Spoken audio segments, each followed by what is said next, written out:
Okey. Kita nak kongsi pada anda berkenaan raya yang bakal tiba nanti, bagaimana sebenarnya akan disambut juga oleh golongan istimewa dan apakah antara mereka lakukan untuk memastikan agar suasana hari raya itu boleh dapat dirasai sama seperti kita semua. Jadi hari ini cukup meriah studio kita. 3 orang tetamu kami bawakan untuk kita berbicara berkenaan menanti kehadiran Syawal bagi golongan istimewa ini.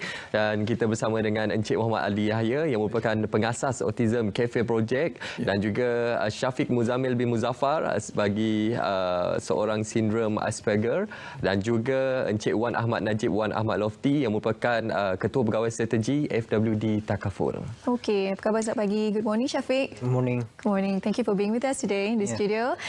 Kita mula dengan Cik Adi dulu ya. Kita nak cerita berkenaan dengan kafe Autism Cafe Project ni. Berapa lama sudah ditubuhkan dan apa antara objektif utama yang dilaksanakan menerusi kafe ini? Kami dah registered tahun 2016 dan start operasi 2017. So maknanya dah 5 tahun lebih dah. Alhamdulillah lah. Kami dah train dalam 42 orang budak dekat kafe kami. Tapi sekarang ni ada 4 orang lah. Kafe kami berada di Diamond Mall di Subang Jaya dan satu lagi di Thomson Hospital di Kota Damansara lah. So masa raya-raya ni kan, bulan puasa ni kan, kita nak dia jadi macam kita lah, bantu orang semua-semua tu. So selalu kan kita tengok budak-budak autism, budak-budak OKU lah project matter, kena tolong. So sekarang ni dia orang dekat kafe tu, dia orang masak, dia orang pack, dia orang buat delivery, hantar ke rumah anak yatim, hantar ke rumah orang-orang susah. Semalam kita hantar di flat Angsana di USJ 1 dan satu lagi kami hantar pada penduduk di flat Kenanga di Gombak. So sekarang ni instead of dia dibantu, sekarang ni dia bantu orang. So spirit of Ramadan lah, nak bantu tolong orang. So kita kena buka peluang macam tu lah. Dia tak pandai nak create opportunity. So kita create opportunity untuk mereka lah. So alhamdulillah lah dia dapat bekerja. Ini bukan sebab duit tahu, tapi nak suruh dia rasa hidup macam kita lah. Nak buat amal, kerja amal semua tu. So alhamdulillah lah, kita dalam bulan puasa ni penuh lah kita punya buat kerja. Saya ingat dia dah buat, budak-budak kami dah buat dalam 3,000 pack makanan dah untuk hantar pada golongan yang memerlukan lah. Saya sangat seronok lah. Alhamdulillah lah. Jenis-jenis makanan yang dimasak tu apa? Dia macam-macam. Kita ada di kafe, kita ada satu chef. Dia tu half Egyptian, half Italian. Okey. Wow. Anak dia ada anak autism juga. Kafe itu disponsor partly FWD Takaful lah. So kita panggil budak-budak tu masak dengan dia orang lah. Dia orang buat honey glazed chicken rice, that our signature dish. Kita buat mandi rice, kita buat cookies, kita buat kuih bingka. Benda mudah. You jangan buat benda susah. Because you know their ability, their disability. Tengok benda yang simple. Tapi alhamdulillah dia punya result sedap lah. Alhamdulillah kami tak dapat no complain, tak ada lagi. Uji berlambak lah. Alhamdulillah.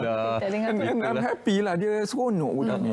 Kita yang dengar pun seronok bagaimana anak-anak istimewa ini juga berpeluang untuk membantu orang-orang lain membutuhkan.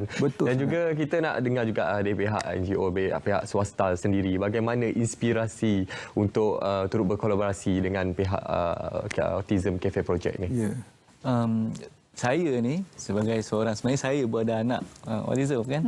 So daripada melalui perjalanan dalam swasta ni, saya bekerja di sebuah syarikat Takaful, FWD Takaful, di mana antara perkara yang paling sukar untuk anak-anak golongan istimewa, tak kira daripada spektrum, daripada OKU mana, terutamanya yang punya masalah pembelajaran ni,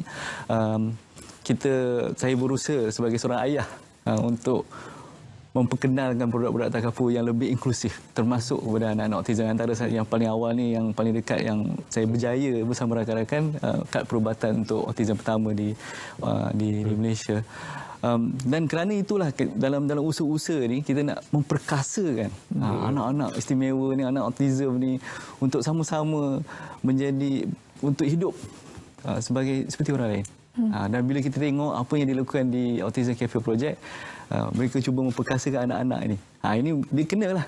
Kita dalam usaha di sebuah syarikat takaful untuk mewujudkan suasana yang lebih inklusif melalui produk-produk takaful, dan Cik Adi di Autism Cafe Project untuk memperkasakan anak-anak ini. Kita dalam usaha, kita dalam apa tema ini Aidilfitri bersama anak-anak yang sebab kita, macam saya pun, anak saya pun, kita nak sebanyak masukkan dia ke dalam kehidupan seharian raya bersama anak-anak lain.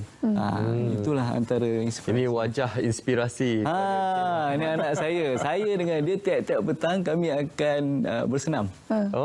Dia terutama masa COVID-19 tu, masa PKP tu, kerja di rumah kan.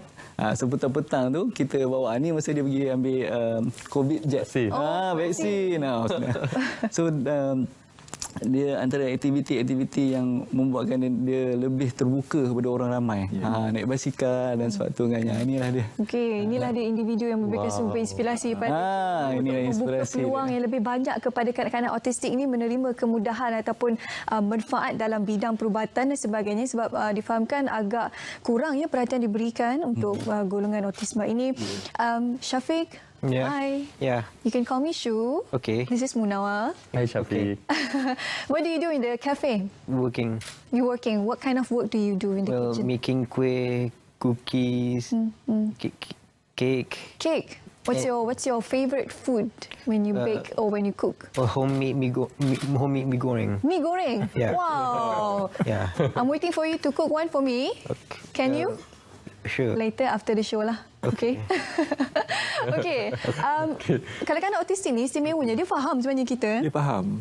Tak kisahlah bahasa apa kita pakai pun, dia akan faham setiap gerak-gerik. Cuma kita je mungkin sedikit sukar untuk memahami mereka. Bagaimana Cik Ali nak apa ni, operate cafe dipenuhi dengan kanak-kanak istimewa ini? Ya, paling mustahak sekali hati tu.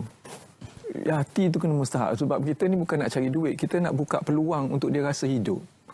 So bila dengan dia orang, you kena sabarlah. Sabar is like the top priority lah. So sabar, you know. And understand them. Bila you tengok apa dia boleh buat, you jangan fokus benda yang dia tak boleh buat. Fokus yang benda yang boleh buat. Berfokus benda yang boleh suka. Macam anak saya non-verbal, tapi dia suka air. So saya suruh dia buat benda-benda yang berkaitan dengan air. Ada yang suka masak, macam Ben yang dalam gambar tu kan, Ben dia suka masak, suka sangat masak. Bagi dia masak. Macam kita lah, kalau kita bagi benda yang kita suka, chances are it will be a success. Tapi kalau kita bagi benda yang kita tak suka, you tahulah result. So sama. So saya tak rasa masalah dengan kerja dengan dia orang ni sebab it came from my heart. Saya dah tahu anak saya. So dia orang bekerja lah 5 years, kita dah beroperasi dah 5 tahun, kita tak pernah ada tantrum, kita tak pernah ada meltdown. Tak pernah. Alhamdulillah. Tak pernah. The formula is simple. Focus on ability, not disability. I'm Itu je. expecting the opposite lah. Akan banyak tantrum dekat kitchen. The tantrum ada bersebab. Sebelum kita tahu, masa dia datang kepada kita, kita always tanya mak bapak dia, apa yang dia tak suka? Apa yang dia suka? Kalau kita tahu benda yang dia tak suka, jangan buat. Fokus on benda yang dia suka. So as I said, clean record so far lah. Alhamdulillah lah. Alhamdulillah. Okey, sekarang ni kita saksikan anak saya lah tu. wajah-wajah keceriaan keluarga family saya tu, gaya-gaya. Ni yang tengah tu lah. Anak Cik Adli kan? Berapa ramai semua Encik? Ramai saya. Saya 6 orang. 6 orang? 6 orang. Anak yang tu autistik? Lukman tu nombor 2. Nombor 2? Dia nombor 2. Sekarang dah umur? Sekarang dia dah 23 tahun. Kalau you tengok dari dulu dengan sekarang macam langit bumi. Oh. Dia dulu dia tak faham langsung. This is very low functioning autism, you know. Macam Syafiq boleh cakap, dia tak boleh cakap. Dulu dia tak boleh faham, tapi kena sabarlah, slowly. Sekarang ni nak bungkus nasi lemak dah dapat, dah nak masak pun dah okey. Alhamdulillah. You be amazed kalau you compare dulu dengan sekarang. Simple formula is kena sabar dan fokus on dia punya ability. Itu je. Jadi cara berkomunikasi dengan anak saya tu, dia 90% non-verbal, tapi sebab kita ni dah lama hidup dengan dia, 23 tahun kan. So we basically know the body language tu, kita dah faham lah. And dia bukan tak boleh cakap 100%, adalah boleh cakap, tapi berkomunikasi ni bukan saja bercakap. The body language is communication. So I tap on that lah. Alhamdulillah lah setakat ni. Alhamdulillah. Kita nak tanya Cik Wan Ahmad sekejap ya. Ialah bila nak cakap berkenaan dari struktur perubatan kesihatan untuk kanak-kanak autistik ni, saya difahamkan di Malaysia tidak ada mana-mana plan untuk yang merangkumi ataupun melindungi mereka ini. Jadi bagaimana sebenarnya Cik Wan Ahmad boleh melihat peluang ataupun potensi terhadap ialah struktur takaful dan sebagainya boleh membantu anak-anak autistik untuk bergerak lebih jauh lagi. Sebab kalau tak sebelum ini dia akan ditanggung secara patut apa, tapi mungkin dengan kehadiran bantuan-bantuan dari sudut takaful ini boleh yang kata melonjakkan lagi kapasiti ataupun ialah apa yang kita boleh gerakkan mereka ke hadapan lagi. Cik Wan. Mungkin saya boleh kongsikan sedikit perspektif industri terhadap anak-anak istimewa. Satu, autism. Saya ada anak sendiri sebagai autism. Mereka selalu bila kita nak buat produk-produk takaful dan perubatan ni, dia selalu tengok risiko. Untuk orang ramai, anak-anak autism ni risikonya tinggi. Yang kita kan dalam perbincangan hari ini, selalu yang kita teringat bila kita cakap pasal anak-anak istimewa, tantrum ataupun kecederaan, kemalangan. Padahal kalaulah dilihat, boleh tanya Encik Adli, kami ni sebagai ibu bapa yang menjaga anak-anak istimewa ni, pengurusan risiko tu lagi tinggi tu anak. Anak saya ni dah 14 tahun. Kadang-kadang kalau nak lintas jalan pun pegang tangan lagi. Kan, kita nak ajar dia untuk berdikari, tapi kita pun masih pantau. So maka dengan itu risiko tu sebenarnya terkawal. So kita kena beri peluang, tapi itu adalah industri. Itu adalah technical industri dalam membentuk produk-produk ni. Tapi kerana dalam usaha ni, itu yang kita sekarang ni ada satu pelan perubatan bagi golongan bermasalah pembelajaran termasuk autism, GDD, ADHD suatu katanya. Ada satu produk yang boleh memberi peluang kepada anak-anak autism dan anak-anak istimewa yang lain untuk mengakses kepada kemudahan perubatan yang sama macam kita semua. Masa itu satu langkah yang pertama supaya mereka mendapat hidup dalam hari-hari. Kita dah ada contoh anak-anak ada peluang untuk bekerja. Kini dia ada lagi pula peluang untuk mendapat kad perubatan. InsyaAllah kita nak lagi. Benda-benda lain, mungkin peluang untuk mendapat account bank dengan mudah dan sebagainya, pinjaman dan sebagainya. Itu boleh lebih memperkasakan anak-anak istimewa. Okey, itu dari aspek perubatan, perlindungan di aspek perubatan mereka. Jadi dari aspek pendidikan pula bagaimana? Contohnya macam Cik Wan dengan anak sendiri, bagaimana untuk memperkasakan aspek pendidikan untuk memastikan mereka lebih bersifat mandiri, lebih bersifat sosial dengan masyarakat dan juga untuk mereka lebih berdikari di masa akan datang. Bagaimana? Tadi kita ada antara salah satu perkara yang kita bincang tadi, autism ni satu spektrum. Spektrum ni dia panjang. Tak satu anak autism sama dengan yang lain. Anak saya dia verbal tapi dia tak banyak perkataan. Syafiq lebih banyak berkata daripada anak saya. So bila kita address pendidikan ni, kita tengok apa yang dia, macam Cik Adi cakap, apa yang dia minat. Kita bina atas apa yang dia minat tu. Macam anak saya tu tadi, contoh-contoh gambar tu dia suka bersenam. Bersenam. Dia suka. So kalau saya bawa naik basikal, bersenam, mak dia bawa naik bukit dan sebagainya. Dan dalam bila kita buat aktiviti tu, dia keluar dengan kawan-kawan dia lain yang autism. Itu mengajar dia untuk sosial. Dan bila dia keluar macam tu, dia pun keluar ke dunia lain dan dia dapat membina confident diri dan dia pun boleh buat perkara-perkara seperti orang lain. Dia kadang-kadang pendidikan ni tak semestinya pendidikan akademik je. Dia pendidikan yang bukan akademik juga, yang boleh membina jati diri tu. Dan benda-benda ni walaupun nampak kecil tapi mungkin akan membina keyakinan tu untuk membuat perkara-perkara yang lain. Tadi kita cakap ada yang pandai melukis, ada yang pandai menyanyi, tapi bukan semua.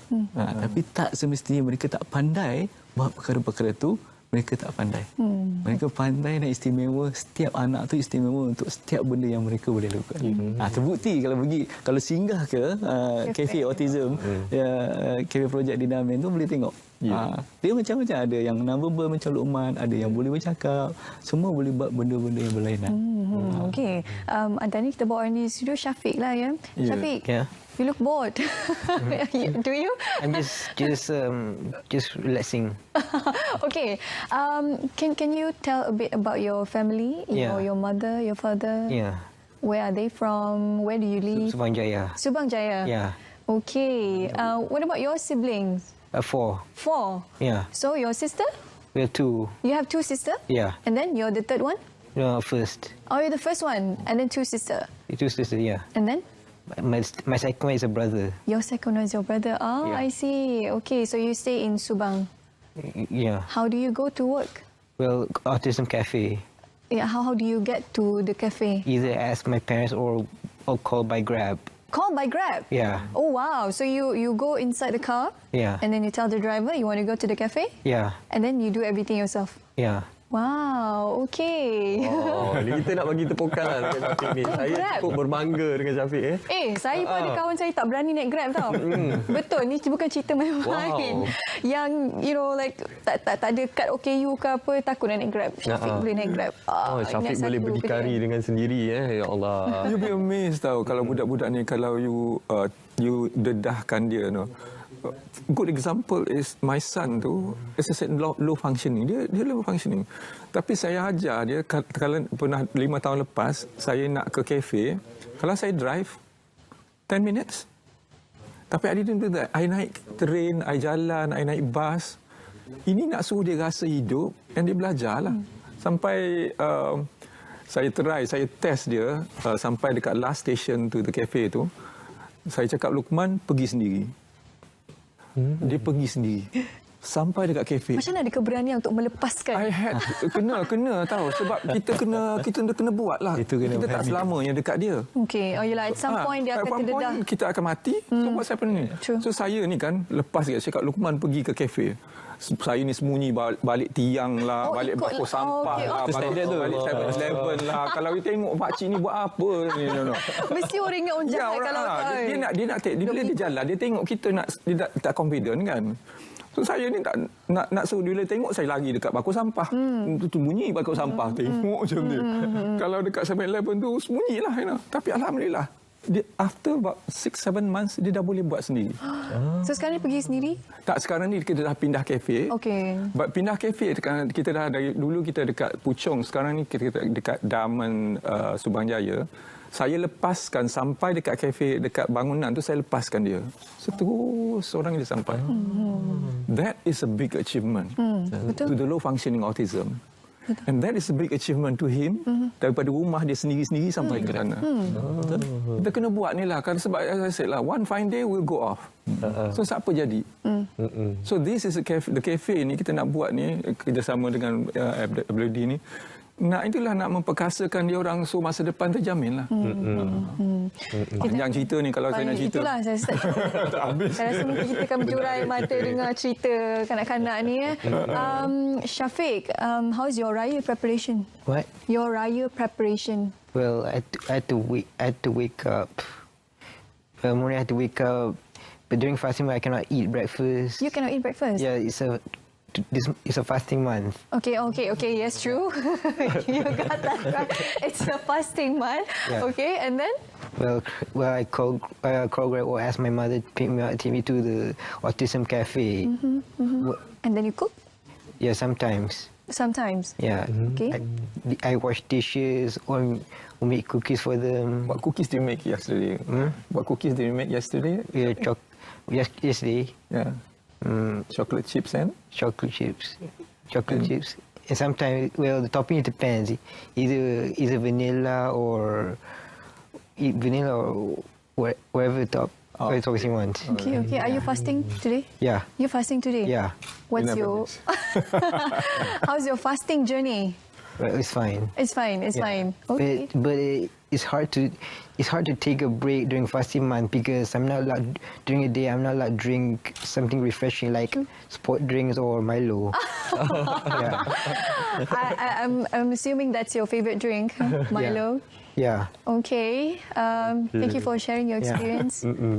Encik Wan, cukup tertarik topik kita pada pagi ini. Sangat menarik untuk kita beri pendedahan kepada masyarakat berkenaan betapa kreatif, betapa istimewanya golongan istimewa ini sebenarnya kelebihan yang mereka miliki perlu dicari sebenarnya. Jadi kita sebenarnya memerlukan lebih ramai orang mungkin seperti Cik Adli untuk bersama-sama untuk kita memperkasakan golongan istimewa ini. Jadi pandangan Cik Wan sendiri dalam situasi sekarang ini, betapa pentingnya peranan masyarakat dalam hal ini?